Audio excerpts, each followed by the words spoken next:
So in our assembly process in the bike, I'm going to start up top and get the master cylinder and the upper line mounted. It's pretty straightforward with the new one. Just clamps on the handlebar. I went ahead and anti-seized my bolts, and it does have a, on the cap here, it does mark up on it. So just right back on the bars the way you had it. Don't worry about getting the position perfect right now, just get it on there because you're going to end up moving it around later. What I just want to do is get it on, the bolt started, and just kind of hold it in place here. All right, let's got a little rubber plug in the end there. I'm going to go ahead and get my upper line installed. People oftentimes forget this one and they're like, oh man, line's already on. Left the boot off. Yes, yes you did. So here's our banjo bolt right here. That's all clean. We're going to use a new crush washer that comes with the lines. Now these crush washers are one-time use. Once you squish them, that's it. Out of the way. One goes on that side. The banjo bolt will go through there. And the other crush washer will go on this side. And then we just thread the whole thing together. I'm not worried about getting the line all torqued down yet. I just want to get it in place. We'll actually torque it and position it. I just want to get it roughly assembled. Moving to the middle section here, we went ahead and removed the gauges. It's going to be a little bit easier for you, A, to work, and B, for y'all to see. And so our junction block, little ANIC is on that bolt there to hold it in place.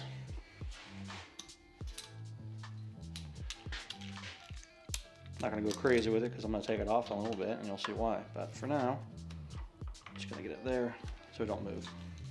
We'll go ahead and get the lower on first. Same thing, banjo bolt, crush washer. And there's actually, this faces this direction. There's a little groove in the bottom of the junction block. This part of where that guy sits right in there and doesn't move. So you gotta make sure you get that between the notches. Same thing, just kind of get it mocked up. Leave a little bit loose because we might have to move some stuff around. I'm not going to do I'm going to put this banjo bolt in without the crush washers for now. I'm only doing this to help align the upper line. Again, there's always a little bit of play in all this stuff. I want to make sure I line everything up correctly before I commit to torquing down the banjo bolts. So I'll get that all the way in. Just has to be hand tight, it doesn't have to be crazy tight.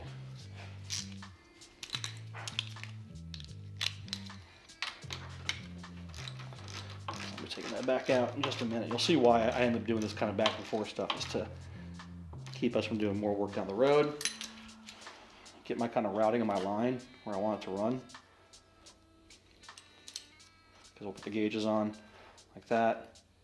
And that's how the line's going to run. I want to make sure I got that angle there correct for it. All right, that feels good. Now I'm going to commit to torquing that one down. I'm going to hold the line so it doesn't rotate. Snug this up. You don't have to go crazy tight, just snug, because those banjo bolts washers are going to crush, and that's what causes the seal to the part. So that's in place there. I might have to move it a little bit, but that's kind of the place I want that to run. I'll go ahead and take that one back out. And you'll see why, in a little bit, why I did that.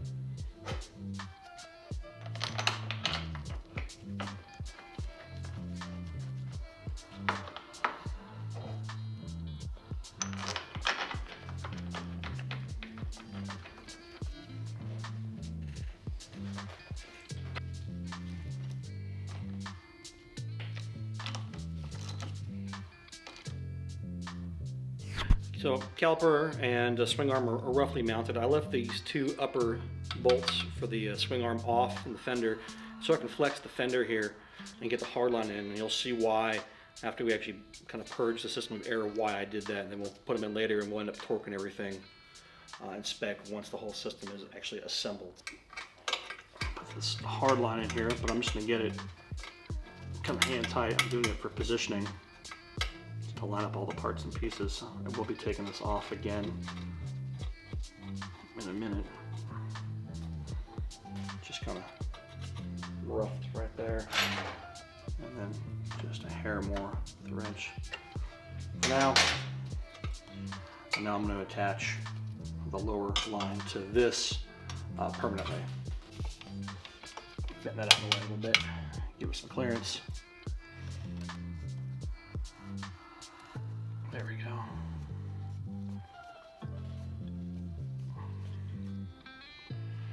That's hand tight there. I'll hold this one in place with my 17. I'm going to tighten up the 10 in reference to. I don't want to twist the rubber line. I want to tighten the small flare nut on the hard line there. All right, that's good. Well, that should be in there. I'm going to go ahead and undo the hard line back here at the caliper again. And you'll see why in just a minute. All right, I'm going to go ahead and attach the upper line here with the banjo bolts and the crush washers, just like we did before.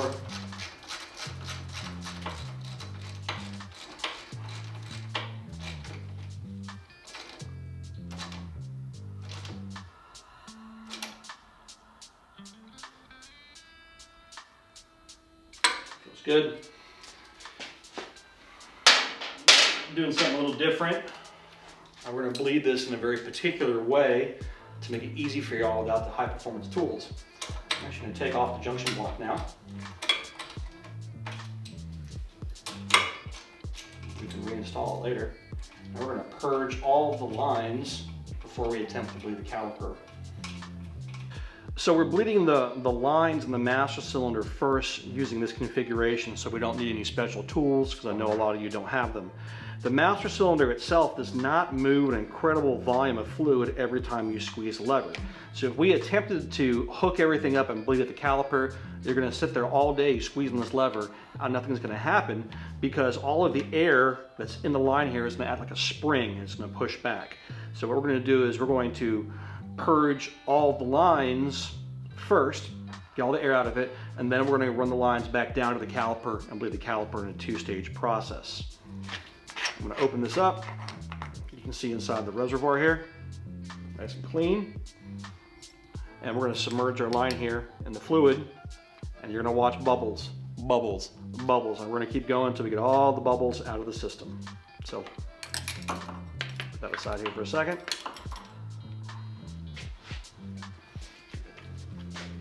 Using some clean .3 brake fluid, or you can use the synthetic stuff, which actually I do like. I'm going to fill this up to that line right there. Nice and clean. I'm going to take my hard line, just like that, and submerge it in the fluid. And then I'm going to slowly start to pump the fluid through so we get all the air bubbles out of here.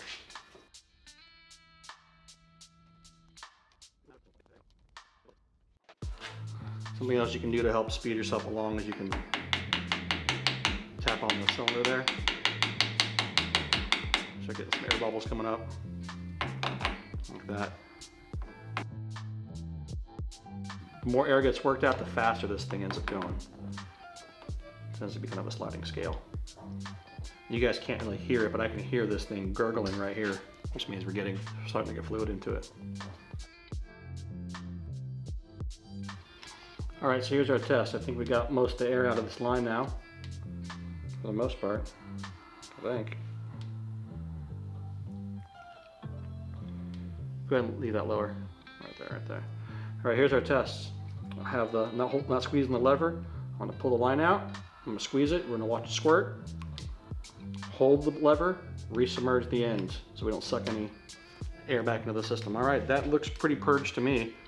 We'll go ahead and we'll top it off with some fluid, and we're gonna connect this down at the caliper down below. When we do it, I'm gonna take my finger and kind of hold it over the end, but I'll have to reposition here with the camera so we can get a better shot. Okay, taking my line out, just to cover it up with my finger.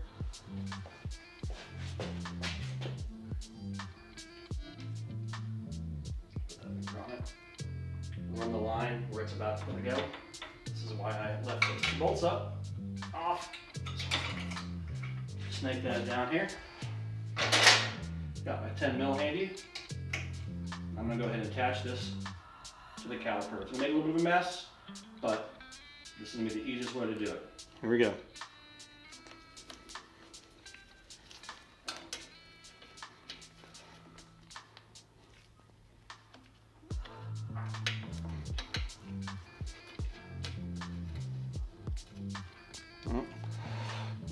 Bleeder screw's not closed all the way. Should probably go ahead and close that.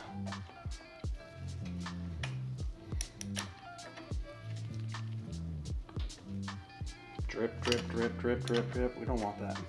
This is not good. I thought that was closed.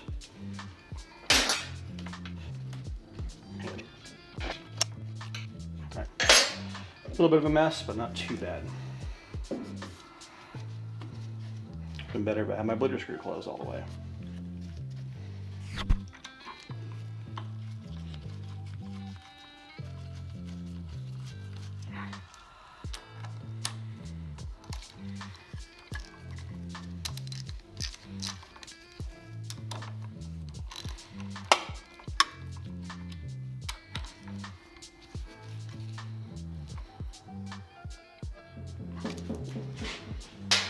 Keep it rolling, keep it rolling. I'm gonna double check these connections here now, snug them up. Feels good.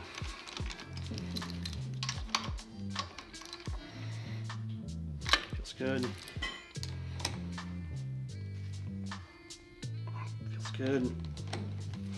Light up the camera there, I'm gonna top that fluid off.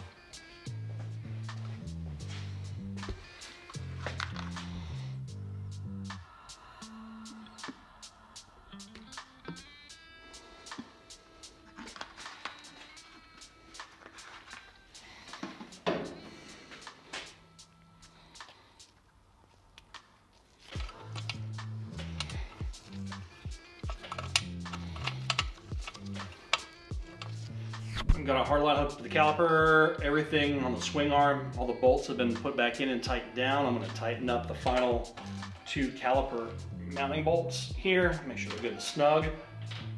I also went through and double checked all my banjo connections and my connections here, because the last thing we're going to do as far as the bleeding process goes is to bleed the caliper itself. Now we have most of that fluid in the line. We dripped a little bit during the install, but that's okay. I'm going to use my high performance brake bleeding tool here, aka the old Gatorade bottle, and I'm going to take my 8mm box wrench. I'm going to put it over my bleeder screw just like that, because we're going to be opening and closing the bleeder screw for the actual bleeding process. This feels a little firm. Cut some off the end.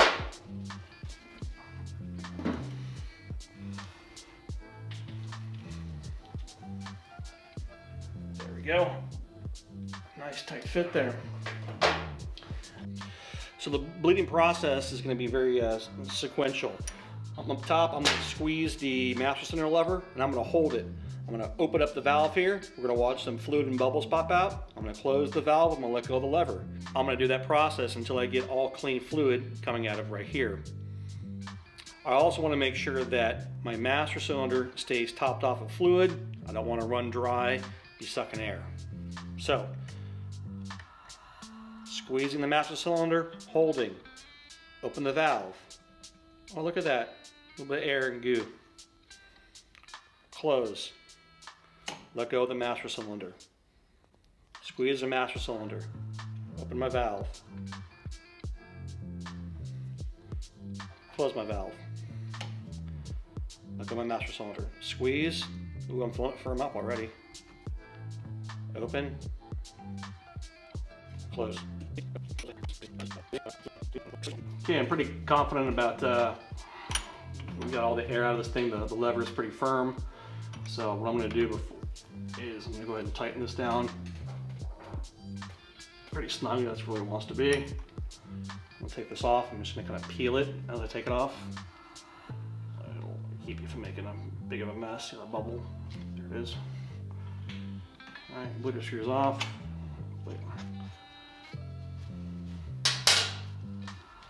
Mop up any mess in there. There'll always be a little bit of fluid in the middle. Like that.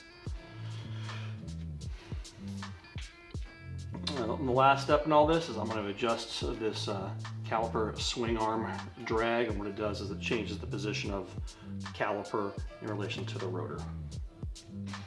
So this adjustment's pretty easy, but it also needs to be done. I'm going to loosen up that jam nut there. And here's the way to approach this. The flathead screwdriver. I'm going to loosen this up to where this screw here is loose. I'm going to basically turn it counterclockwise. I'm going to feel one thing just get snug, real light with my fingers, just right there, and maybe a hair more. I'm going to grab my 10 mil. I'm going to hold the screw and lock this down.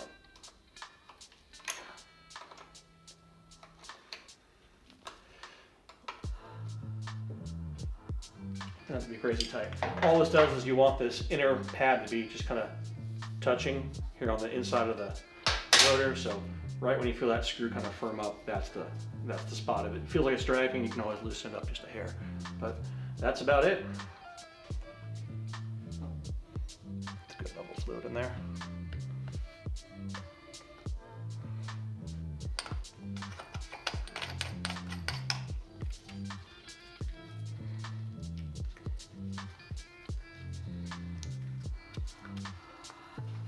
Gonna test our pressure switch to see what's working. I kind of ran a couple hot leads to it. We'll squeeze the lever and see if that light turns on. Look at that. So our pressure switch is good. So this concludes the front hydraulic disc brake rebuild on this CB550. Again, the same process in all the mid-70s Hondas that use the same exact brake setup. I know we did things in a particular order, and we did that in a way to make it easier for y'all to be able to do this work yourself with minimal amount of special tools. Word of caution and a word of note, make sure all your connections are tight and not leaking at all. When you do that first ride after the rebuild, be gentle on the brake. Make sure the bike is stopping all the way, coming, the brake's doing what it needs to do. The lever should feel nice and firm when you squeeze it. If it feels spongy and squishy, you might have air in the system and you need to purge the air out. So definitely use some caution before you confirm that that system is working properly, or do that in any kind of hydraulic brake rebuild. This is Brenden with Common Motor. That's common-motor.com on the internets. Thanks for watching. Make sure you follow us on Instagram and Facebook. Subscribe to our newsletter via our website, and of course subscribe to us right here on this YouTube channel, and we will see you next time. The Parts Center, where parts for all Honda products are stocked. Each and every spare part for the dozens of Honda products are ready here for immediate shipment anywhere in the world.